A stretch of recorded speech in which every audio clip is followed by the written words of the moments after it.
अच्छा है, ये स्पर्श रेखा है, छोटा सा वृत्त दिख रहा है ना, ये स्पर्श रेखा है, इस पे एक लंब डाला गया है। तो यही बताना कि जो लंब डाला गया है यही लंबवा केंद्र से होकर आता है, यही बताना है मुझे।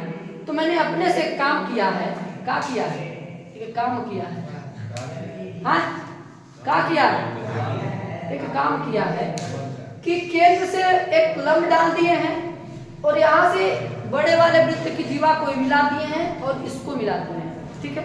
मिलाने के बाद दो त्रिभुज का निर्माण हो जाता है। यदि मैं ये सिद्ध कर देता कि दोनों त्रिभुज सर्वांगसम है, क्या है, दोनों त्रिभुज सर्वांगसम है, यदि सर्वांगसम हो जाएगा तो ये भुजवा है और भुजवा के बराबर करना होगा, ये भुजा इस भुजा के बराबर करना होगा, ये भुजा आपस में बराबर करना होगा, ये तो हो ही रहा।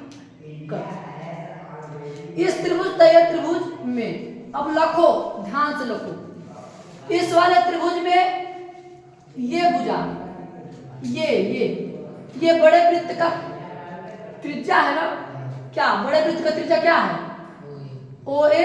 अब इधर भी तो वही है ना, उसका नाम चेंज हो गया है, क्या, ओ बी, क्या हो गया है, ओ बी, हे बहुरवा देख।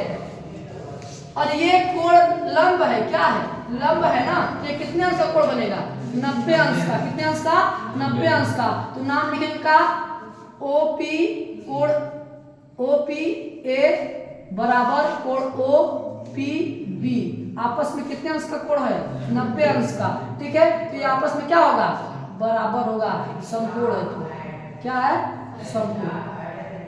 बात समझ में आई, लाल लखा, ये त्रिभुज में लखा, ये वाली जो रेखा है ना वो भयनिष्ठ है। नाम, इस त्रिभुज का नाम पढ़ो, A O P, A O P, B O OP, OP दो बराबर, एक मतलब ओपी ओपी दोनों में उभयनिष्ठ होगा, ओपी बराबर ओपी के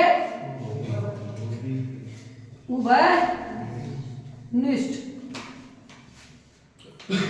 लाल उभय निष्ठ। अब देखा त्रिभुज में एक भुजा, एक कोण, एक भुजा, तो ये त्रिभुज, दोनों त्रिभुज आपस में सर्वांगसम होंगे कि नहीं होंगे, सर्वांगसम होंगे ना। अरे जब सर्वांगसम हो जाता है तो प्रत्येक कोण, प्रत्येक भुजा, संगत कोण संगत भुजा आपस में क्या होते हैं, बराबर होते हैं। तो इसलिए क्या हो जाएगा, ये त्रिभुज ए ओ पी बराबर सर्वांगसम, त्रिभुज बी ओ पी सर्वांगसम किससे होगा, सर्वांगसम, हाँ, यस ए, यस सर्वांग समता से, सर्वांग समता से। लख रहे हो कि नहीं लख रहे हो भाई, बात समझ में आई।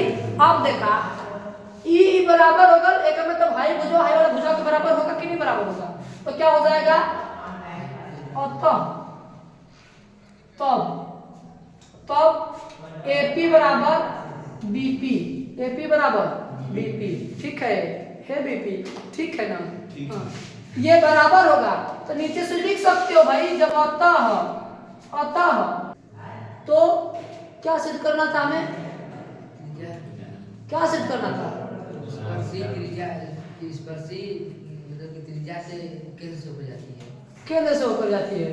हाँ, जब ये दोनों आपस में बराबर हो गए तब लाल हो, जौवन भी यहाँ से लंब डाला जाए कौन चीज कहाँ से आई, केंद्र से होकर आई, ठीक है। तो क्या लिखेंगे भाई, बताओ, कुछ बताओ कैसे लिखेंगे, क्या लिखेंगे इसके लिए, कुछ विचार से बताओ, आग कैसे लिखाई, स्पर्श रेखा पर,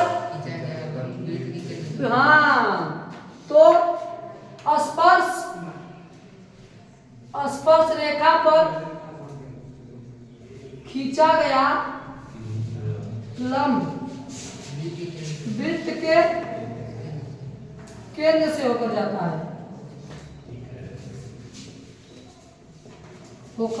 जाता है, बस।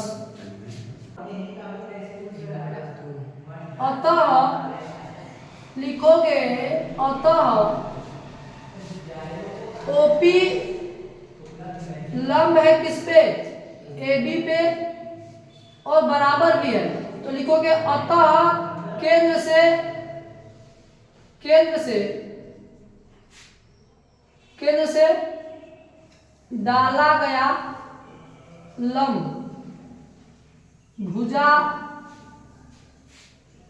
AB को समद्विभाजित करता है। क्या करता है?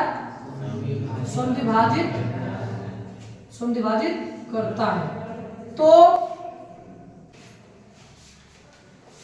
बहुत प्रतिभा सुन बाबा, हमारा ये दुखाए लग रहा था सुन। ये कक्षा 2-3 हो। कक्षा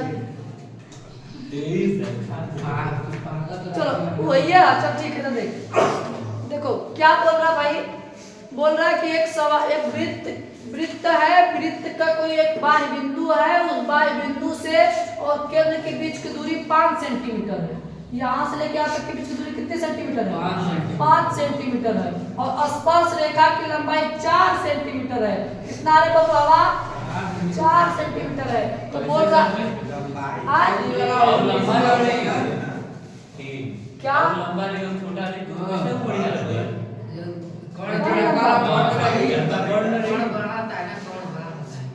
कौन बड़ा रहता है ना? अच्छा यार, तू सुन यार, कैसे बता दे रहा सुन यार, कैसे करूँगा साहब? तू सुन यार, बड़ी तेज हुआ सुन यार। सही है। अब सही है। तू सर एक बतिया भुला गिरा सुन का, प्रमेय 1, प्रमेय नंबर 1 भूल गए तुम सब। किसी वृत्त पर खींची गई स्पर्श रेखा पे डाला गया लंब यहाँ 90 अंश का कोण बनता है। ये बताया क्या ना भाई? हाँ, तो यहाँ 90 अंश का कोण बनता है। इसे मिलाई में के तो है बड़े कोण के सामने की भुजा क्या होती है? बड़ी होती है। तो इसके सामने की ये भुजा क्या हो जाएगी? कर्ण हो जाएगी। अरे बप्पा कितना हम अपना खाई के समझाएंगे तुम सबको। अब इधर देखो, ये त्रिज्या पूछ रहा है, जिसको मान लेते हैं क्या? हाँ, ठीक है। तो ये देखो, एक ये सीक्वेंस बन गया कि 90 अंश का कोण बनना है। इसका मतलब त्रिभुज कौन सा त्रिभुज कहलाएगा?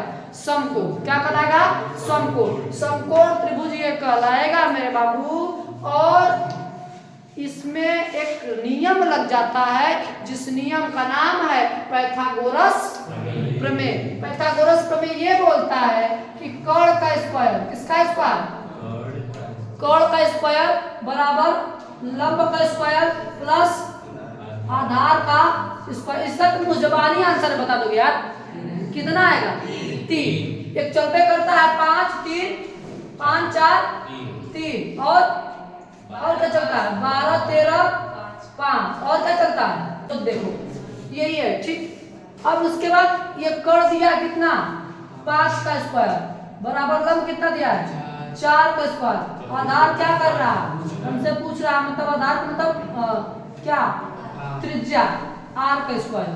ठीक है, 5 बचे 25 बराबर 4 चौक के 16 प्लस r का स्क्वायर। ये इधर जाएगा तो माइनस हो जाएगा। r स्क्वायर बराबर 25 माइनस 16, r स्क्वायर बराबर कितना हो जाएगा?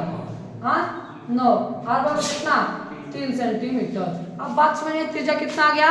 3 सेंटीमीटर। आया कि नहीं समझ में? बोला समझे, आया कि नहीं आया? आया ना? हाँ आया तूफान।